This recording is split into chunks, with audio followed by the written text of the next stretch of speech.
Conozcamos la Biblia, Antiguo Testamento,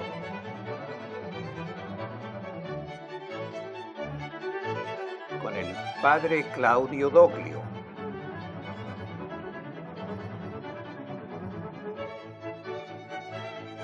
Introducción general. El Pentateuco.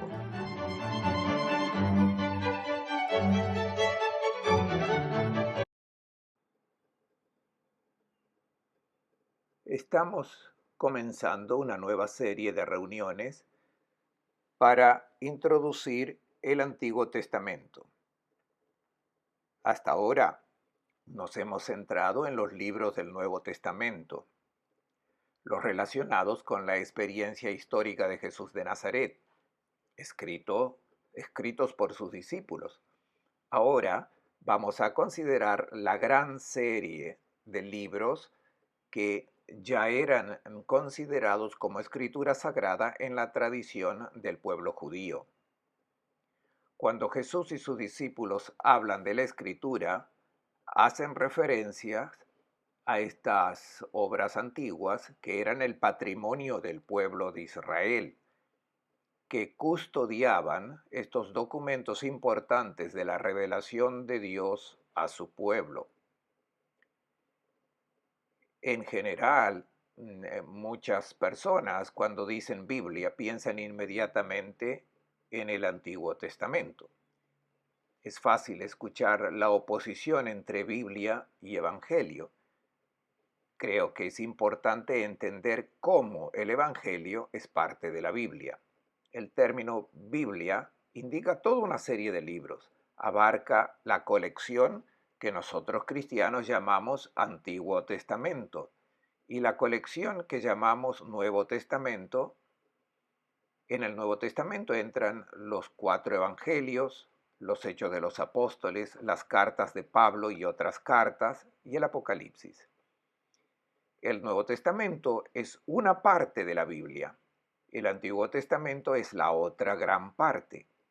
Está claro que se llama antiguo en relación con el Nuevo Testamento. Son los cristianos los que llamaron Antiguo Testamento a la colección de escritos antiguos porque eran conscientes de que tenían una nueva alianza. La palabra testamento es una traducción del latín e indica, en verdad, el pacto, la alianza, el nuevo pacto establecido en Jesús, muerto y resucitado, con la humanidad que pertenece a todos los pueblos de la tierra. Tiene su raíz en el primer testamento, en la primera alianza, la que el Señor realizó con los hijos de Israel. El término Biblia es un término muy genérico, es la deformación de una palabra griega, biblia, que significa los libros. Es una palabra plural, aunque la hayamos convertido en una palabra femenina singular, la Biblia, mientras que trata de los libros. Podría incluso ser traducida como biblioteca. La Biblia es una biblioteca, una colección de libros, una gran e importante colección de libros. Son los libros de la tradición del pueblo de Israel hasta el evento culminante de Jesús. Ahora consideramos la tradición anterior a Jesús, que los judíos llaman escritura, o la colección de la revelación de Dios, y la dividimos en 3 grandes partes: la Torá, los profetas y los escritos.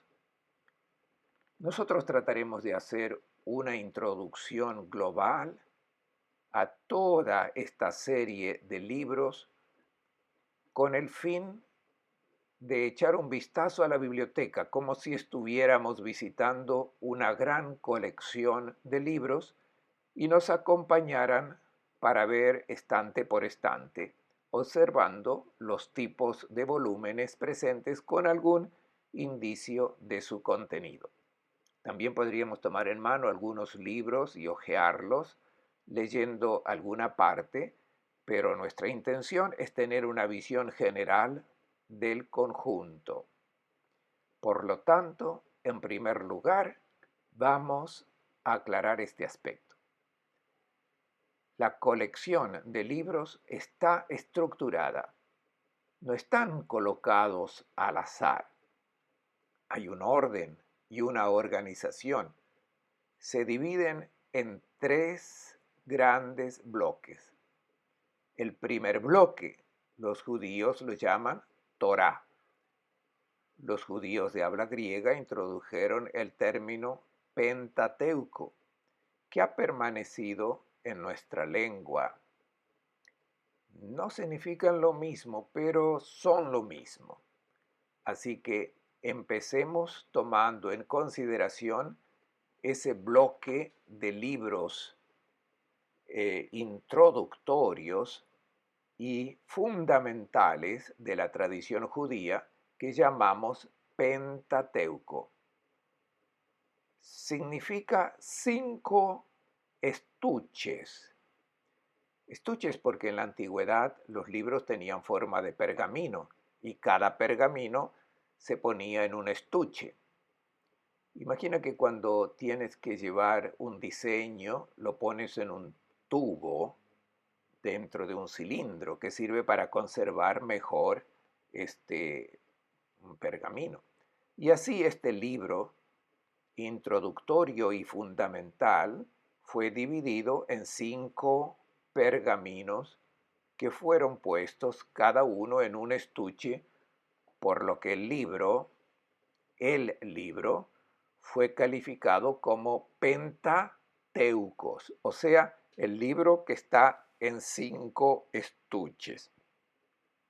Podríamos decir que es una sola obra dividida en 5 tomos, no 5 libros separados y distintos, sino una sola gran obra subdividida en 5 volúmenes, porque era tan grande que en uno no cabía.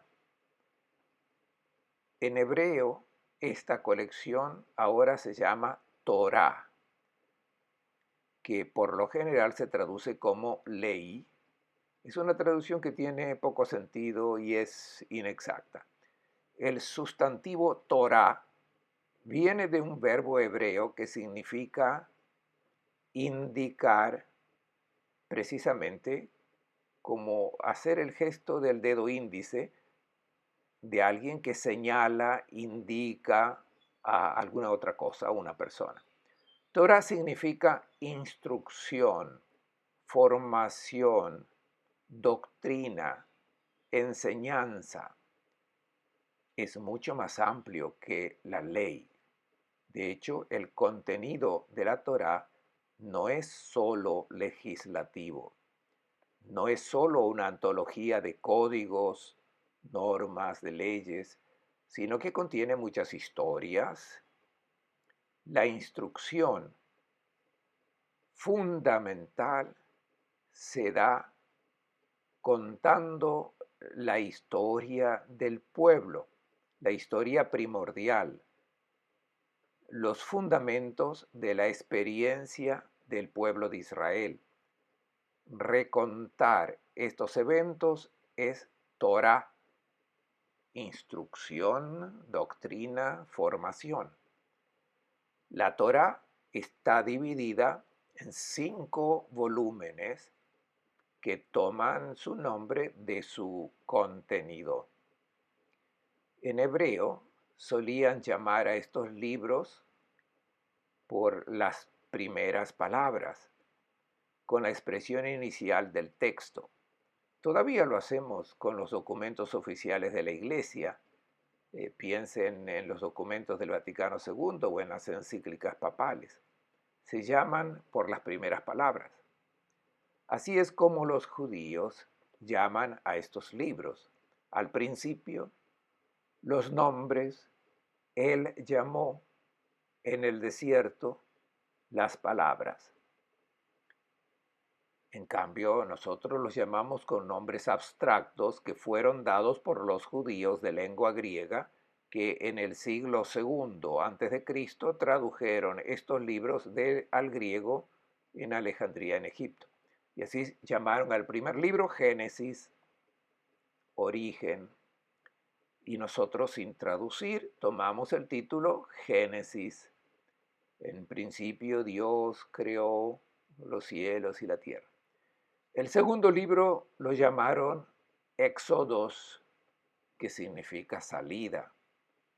Y sin traducir, llamamos al segundo libro Éxodo, mientras que en hebreo lo llaman los nombres. Estos son los nombres de los hijos de Jacob que bajaron a Egipto. El tercer libro fue llamado en griego Levíticon, y nuevamente sin traducirlo hemos tomado el nombre de Levítico. Es el libro de los levitas, de los descendientes de la tribu de Leví, el libro que menciona las leyes sacerdotales. En hebreo se llama Él llamó, porque comienza, el Señor llamó a Moisés y le dice. El cuarto libro tiene un nombre extraño porque los primeros capítulos contienen censos, por lo que lo llamaron números, el libro de los números, mientras que teniendo en cuenta el principio, los judíos lo llaman en el desierto, el libro que narra el viaje del pueblo en el desierto. Finalmente, el quinto libro contiene las palabras de Moisés. Estas son las palabras que el Señor dirigió a Moisés. Pero los judíos griegos llamaron a este libro Deuteronomio. Y aquí también hemos tomado la palabra sin traducirla, una palabra extraña, incluso difícil de pronunciar.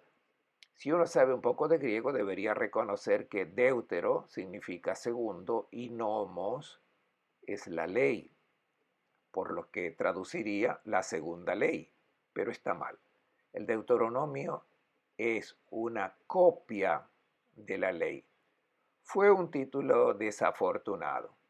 Significaría un duplicado, una reproducción del texto para tenerlo a mano para su fácil consulta. Tenemos pues el cuadro completo del Pentateuco o Torá, que en la antigüedad fue atribuida a Moisés, como si el libro fuese directamente escrito por Moisés. De hecho, se habla de la ley de Moisés, por lo que toda la Torá ha sido puesta bajo la paternidad del gran legislador de Israel. A lo largo de los siglos, los estudiosos que han abordado este tema han llegado a la conclusión de que Moisés no es el autor de todo el Pentateuco, sino una figura importante en la historia de Israel. Ha marcado el comienzo del pueblo de Israel, dio las indicaciones y las disposiciones importantes, pero el Pentateuco que nosotros tenemos y que leemos no es una obra literaria suya, es el fruto de una larguísima tradición apostólica. Moisés es históricamente situado hacia mediados del 1200 a.C., mientras que la obra terminada del Pentateuco se remonta al 400 a.C. Ciertamente significa que desde la época de Moisés hasta el borrador final de esta colección han pasado 800 años, más de 8 siglos. Es un periodo muy largo, un periodo en el que han sucedido muchas cosas Y no solo eso, sino que las historias del Génesis no parten de Moisés, sino que parten de los patriarcas, que vivieron varios siglos antes de Moisés. La figura de Abraham se sitúa vagamente en la historia alrededor del 1800 antes de Cristo, pero el Génesis no empieza con Abraham, comienza con la humanidad prehistórica para llegar al principio del cielo y de la tierra. Por tanto, el Pentateuco narra desde el principio del mundo hasta la muerte de Moisés. El último episodio contado al final del Deuteronomio es precisamente la muerte de Moisés y es el panegírico del gran profeta, diciendo que nunca ha habido en Israel otro como Moisés, por lo que estamos ante una historia de tradición literaria que ha durado más de un milenio. Han existido muchas tradiciones y generalmente estos relatos se hacían en parte, es decir, historias parciales, episodios no relacionados entre sí, que conservaban códigos, es decir, se conservaban colecciones de leyes, se conservaban rituales litúrgicos, reglas morales de vida. Y durante siglos y siglos todo esto fue transmitido oralmente. Luego, cuando durante otros siglos alguien comenzó a poner por escrito lo que se había contado, cantado, documentado durante muchos años solo oralmente. Hubo más borradores escritos. Cuando Israel se convirtió en un estado unitario con la monarquía de David, hubo un momento particularmente importante para reconocer, recoger las tradiciones del pueblo y contar la identidad de esta nación que surgió. Y luego, durante el curso de los siglos de la monarquía, muchos profetas y escritores han narrado estas vivencias, repitieron estas normas para alentar, para corregir. Luego ocurrió el desastre, primero en el norte y luego en Jerusalén. Fueron conquistados, el pueblo deportado, la ciudad de Jerusalén destruida, el templo arrasado. Todo parecía haber terminado. Durante el exilio en Babilonia, en el siglo VI, un pequeño grupo de intelectuales, sacerdotes, escribas, profetas, eruditos, reunieron todo este material, mucho de este material, y trataron preservar las tradiciones fundamentales del pueblo de Israel. Es precisamente durante el exilio que nacen los textos que tenemos como base del Pentateuco. Sobre todo la tradición sacerdotal, la de los sacerdotes del Templo de Jerusalén, las personas más educadas, los más ligados a la tradición. La escuela sacerdotal recogió el material y comenzó a escribir una historia del pueblo con una intención teológica, porque tenía que dar consuelo al pequeño remanente de los deportados. En virtud de su fe, ese grupo de profetas reavivó la esperanza de Israel que, habiendo regresado del exilio, reconstruyó su identidad lo mejor que pudieron. Y bajo el dominio de los persas, el pequeño grupo de repatriados trató de organizarse mejor, de recuperar la dignidad de pueblo y de valorizar las tradiciones antiguas. Un nombre importante en esta materia es Esdras, un escriba, un sabio investigador de las tradiciones antiguas que alrededor del año 400, con muchos colaboradores, organizó el borrador final del Pentateuco. Y así nos encontramos con la colección definitiva de este gran material que ahora abre nuestra Biblia. Es la introducción, la parte fundamental de la revelación de Dios al pueblo de Israel. Durante siglos, oralmente, durante siglos muchas tradiciones diferentes que fueron puestas por escrito hasta que llegaron a una colección definitiva y nació un gran libro en 5 tomos que los judíos llaman la Torá y nosotros llamamos el Pentateuco, dividido en Génesis, Éxodo, Levítico, Números y Deuteronomio. Es la parte fundamental de la antigua tradición bíblica, es el primer gran estante del Antiguo Testamento.